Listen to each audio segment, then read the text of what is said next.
One of the thoughts that came to me as I was watching The Holdovers tonight was that hurt people hurt people. This is a quote I'm sure we've all heard at some point. The other thought I had when I was watching this movie was how the heck did they film that shoulder dislocation scene?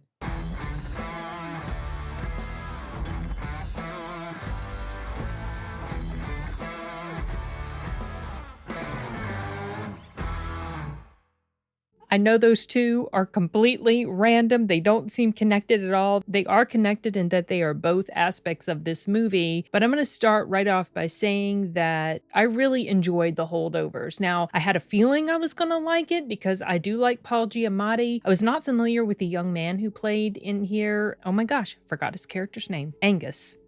Yeah, I think it was Angus. I have seen the girl, the Da'Vine Joy Randolph, I believe is her name. And the boy who played Angus was Dominic Sessa, if I'm pronouncing it correctly. I have seen her before, but this boy was new to me, and I looked up his profile in Letterboxd, and he doesn't have a ton of acting credits under his belt. I was thoroughly impressed with his performance.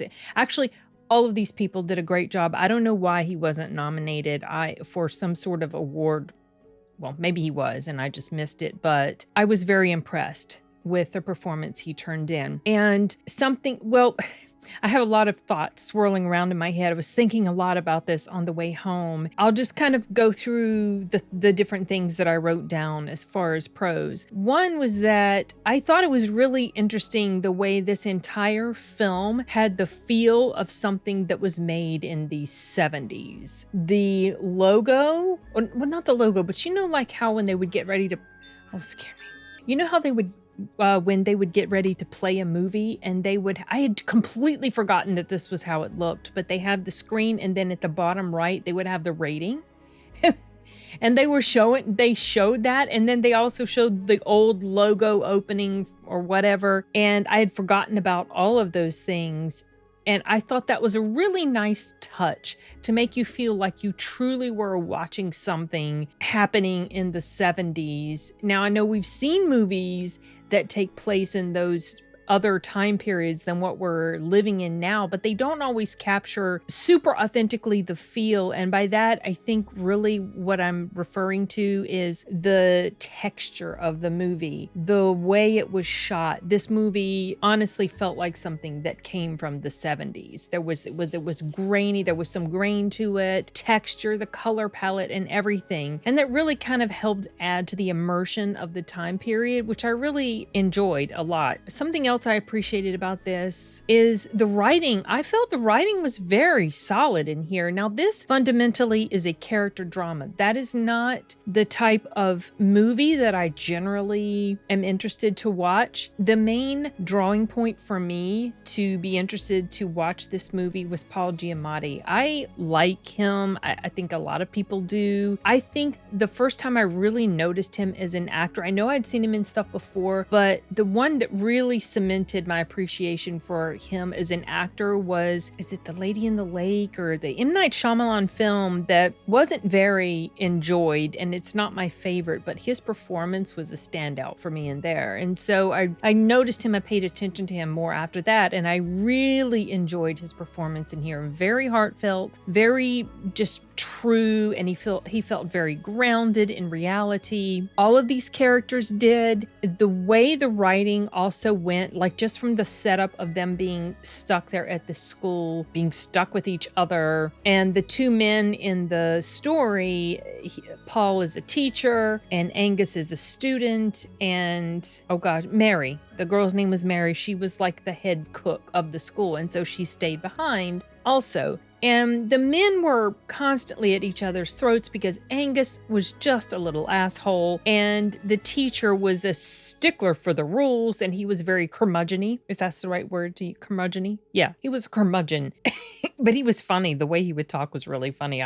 He would come in the room and he would call the students these funny words. Like the way he would talk to the students was really funny. To me, it was hilarious. So there was this battle of wits and wills between the two of them, and they had such contrasting personalities. But at the heart of it, both of these men were hurting. they had pain in their past. And because of this pain, it caused them to lash out at those around them, and they were not very well liked by those around them. And the woman, she is suffering immense grief because of the loss of her son. So you have these sad, tortured souls stuck with each other basically through the holiday season. And throughout that time, they come to learn about each other, understand more about each other, and they form this sweet little almost family dynamic between them. And I thought it was just carried off so well. And the way everything came around to the end and the final moments of the movie, the actions that one of the characters took, or let's say,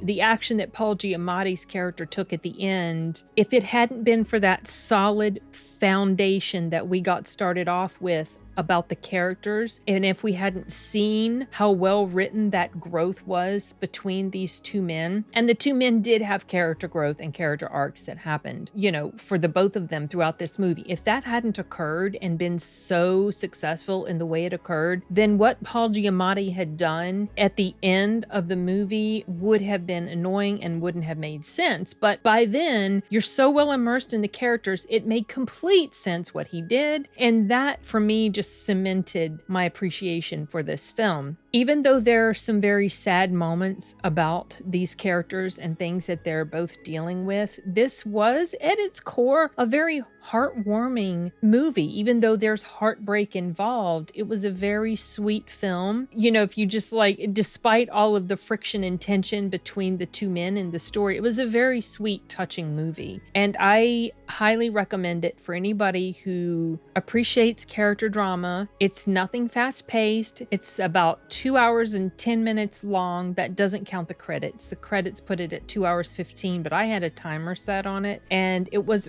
rounded out at about 2 hours 8 to 10 minutes. Despite the fact that it was that lengthy, you guys, it honestly didn't feel lengthy to me. I was not bored one moment. I was drawn right into the story, and it's not like there was this big, huge, quick, catchy hook. I was there for Paul Giamatti, and I was there to see this dynamic between these characters, and I was not disappointed. And because it drew me in so effectively, I did not really feel or process the passage of time to the extent of what was really passing, if that makes any sense. I wasn't bored. It wasn't a slog or anything like that. I wasn't thinking to myself, wow, we've been at this for quite a while. No, I could have hung around with these characters so much more. I could have sat with them another couple hours or more because I just loved the interaction between all of them. And I truly would like to know how they filmed that shoulder dislocation scene because, oh my gosh. That was pretty gnarly. Anyway, something else I appreciated about this movie. Oh, I forgot to mention that it was directed by Alexander Payne, and I have only seen one other movie of his years ago, a movie with Jack Nicholson called About Schmidt, and I don't remember much about that. So it wasn't super memorable to me. It didn't really strike any, lasting chords of appreciation or whatever, but this one, I believe it will. And what I was starting to talk about before I mentioned him was there was no nonsense in this movie. There was no agenda. There was no woke stuff. None of that at all. None that I could pick up on. And it wasn't that I went in there expecting it, but you know how it's been just kind of a part of so many things that we see.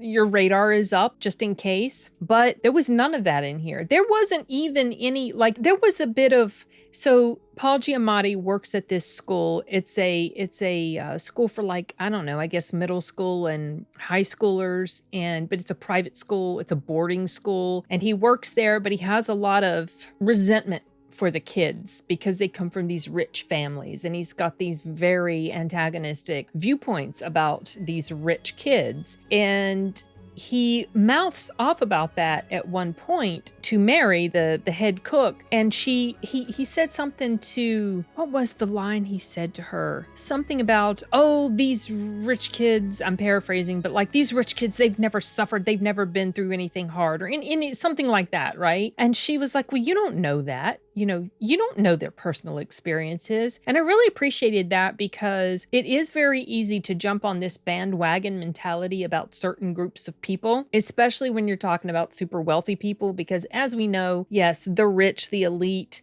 they do have certain privileges that come with this wealth that they have. A lot of people, they abuse it, they don't appreciate it, they use it to get away with stuff that normal people can't. And so that can kind of help feed into this idea about rich people. And a lot of people, I think, have misconceptions about rich people because what is considered rich, at least in American society, is really not as rich as you might think, but I digress. The point is, I appreciated that that this movie wasn't necessarily trying to pigeonhole people into certain groups that needed to be despised just because. And I like that a lot about this. I appreciated also, like I said, the character growth that happened with the two men in here. Something that I had written down as a con, though I don't know that it's really accurate to call this a con, and I'll explain why after I mention what it is. The woman in here, Mary. The men had character growth and they had a character arc. She did not.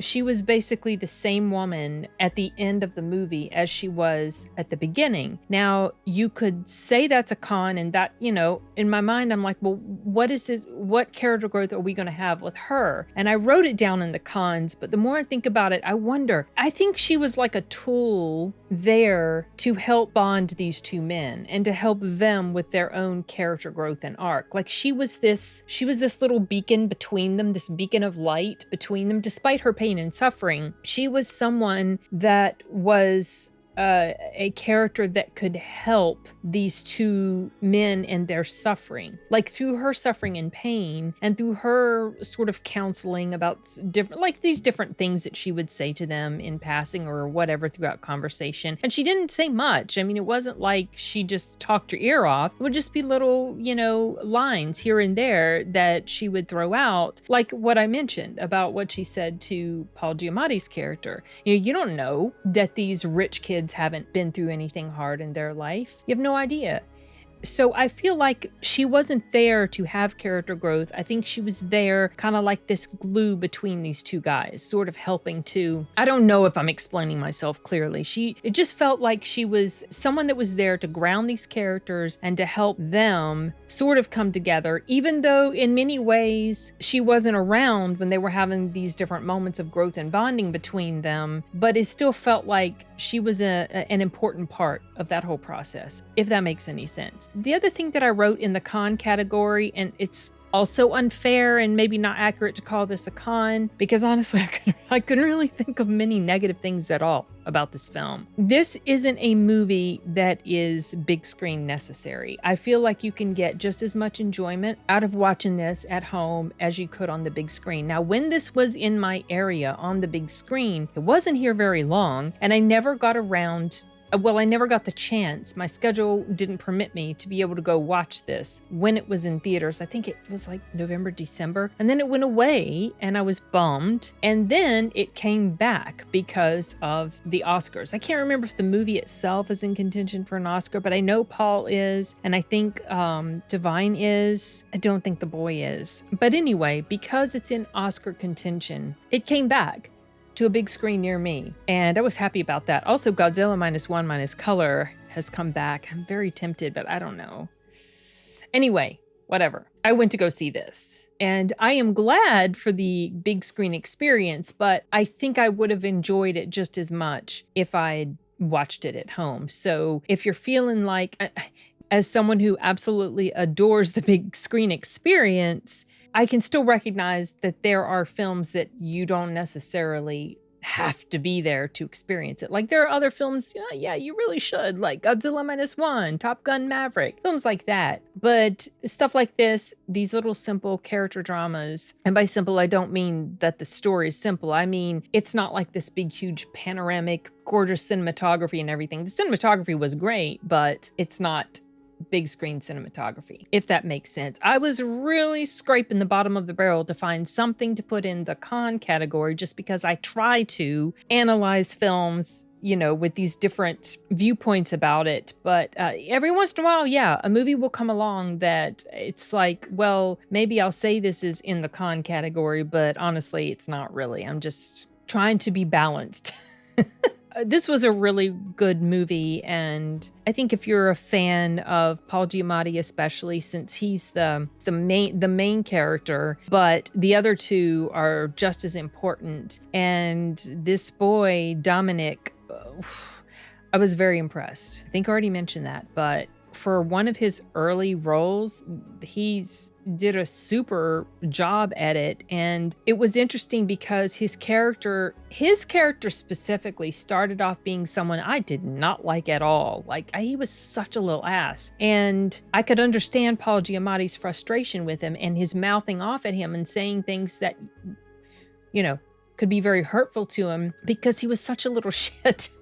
But as the writing went along and you understood more about him at his core, he definitely becomes a more sympathetic character. I mean, Paul's character as well, though I didn't dislike his character. What I'm saying, he was very prickly. Something that I made a mental note to check out and then I completely forgot to was to see whether, so in the movie, his character has eyes there's something off about them. Like, one looks some way and the other, whatever. I don't know what the name is for it, but that was part of his character. Like, it was referenced multiple times and I didn't pick up on it until later in the movie when I noticed, well, one of his eyes looks different. And then they started to talk about it. And then it was like something that he mentioned at the very, very end. And so I was wondering, does he really have eyes like that? Because if so, I have never noticed it before. So now I'm going to look it up when I'm done filming this, and I'll probably put a little text thing in there to explain the answer. But I don't know. That was just something random that I thought about mentioning. Okay, I don't think I have anything else. I've gone through everything that I have written down, and if you guys have seen this film, I'm really curious what you thought about it. And if you haven't, if you're interested to check it out, I feel like this is a solidly rated film for a reason. Anyway, so I rated it a 4.25 on Letterboxd, and it's very possible that rating will go up. 4 felt like a bit too low, but I wasn't sure if I wanted to push it as high as 4.5 or 5. But this was a solid movie, and I really appreciated it. I appreciated pretty much everything about it. The setting, the acting, the writing, the feel of it, and everything. So yeah, super impressed, and that's all I have to say about it. So I'm going to go ahead and wrap this up. See you guys later. Bye.